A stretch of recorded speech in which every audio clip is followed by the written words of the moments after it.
ബിന്ദുമ്മ ഒരു നാടൻ ചിക്കൻ വരട്ട് ഉണ്ടാക്കി തരുന്നത് കണ്ടാലോ? ചിക്കൻ വരട്ട് തയ്യാറാക്കുന്നതിനായി ആവശ്യത്തിനുള്ള സവാള ചെറുതായി അരിഞ്ഞത്, പച്ചമുളക്, കറിവേപ്പില, തക്കാളി ചെറുതായി അരിഞ്ഞത്, ഇഞ്ചി, വെളുത്തുള്ളി എന്നിവ ചതച്ചത് തയ്യാറാക്കി വെച്ചിരിക്കുന്നു. ആവശ്യത്തിനുള്ള മസാല തയ്യാറാക്കി വെച്ചിരിക്കുന്നു.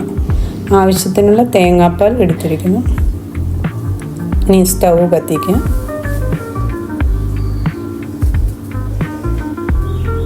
അതിലേക്ക് പാത്രം വെച്ച് കൊടുക്കാം.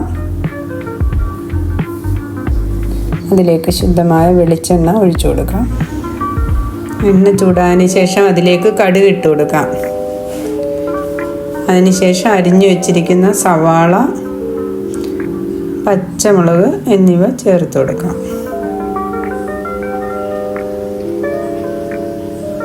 അതിലേക്ക് നമുക്ക് അരിഞ്ഞു വെച്ചിരുന്ന തക്കാളി ചേർത്ത് കൊടുക്കാം.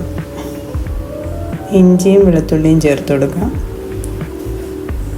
അത് നന്നായിട്ട് വഴറ്റുക. നന്നായി വഴറ്റിയതിന് ശേഷം അതിലേക്ക് കറിവേപ്പില ഇട്ട് കൊടുക്കാം. എന്നിട്ട് അല്പസമയം നമുക്ക് മൂടിയൊന്ന് അടച്ചു വെക്കാം. എന്നിട്ട് തുറന്നതിന് ശേഷം എടുത്തു വച്ചിരിക്കുന്ന മസാല ചേർത്ത് കൊടുക്കാം. മസാല ഇട്ട് നന്നായി മിക്സ് ചെയ്ത് നല്ല നിറമാകുന്നത് വരെ മിക്സ് ചെയ്ത് കൊടുക്കാം. അതിലേക്ക് നമുക്ക് തേങ്ങാപ്പാൽ ചേർത്ത് കൊടുക്കാം. ഇപ്പം നല്ല തിക്കായിട്ടുള്ള ഗ്രേവി ആയിട്ടുണ്ട്. അതിലേക്ക് നമുക്ക് ഉപ്പ് ചേർത്ത് കൊടുക്കാം. ഇതിലേക്ക് വൃത്തിയാക്കി വെച്ചിരിക്കുന്ന ചിക്കൻ കഷ്ണങ്ങൾ ചേർത്ത് കൊടുക്കാം.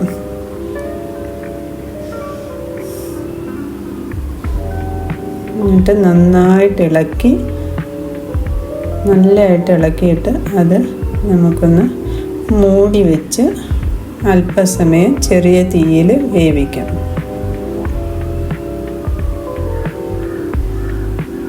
അപ്പം നമുക്ക് നമ്മുടെ വരട്ട് തയ്യാറായിട്ടുണ്ട്. നല്ല മണമൊക്കെ വരുന്നുണ്ട്. ഇനി നമുക്ക് ചുവന്നുള്ളി, കറിവേപ്പില എന്നിവ കടുക് വറുത്ത് അതിലേക്ക് താളിച്ചു കൊടുക്കാം. അതിനുശേഷം നന്നായിട്ട് വഴറ്റുക. നന്നായി വഴറ്റി മിക്സ് ചെയ്തതിന് ശേഷം നമുക്കിതൊരു ചെറിയ ബൗളിലേക്ക് പകർന്നു വെക്കാം. കറിവേപ്പിലയൊക്കെ വെച്ച് അലങ്കരിക്കാം.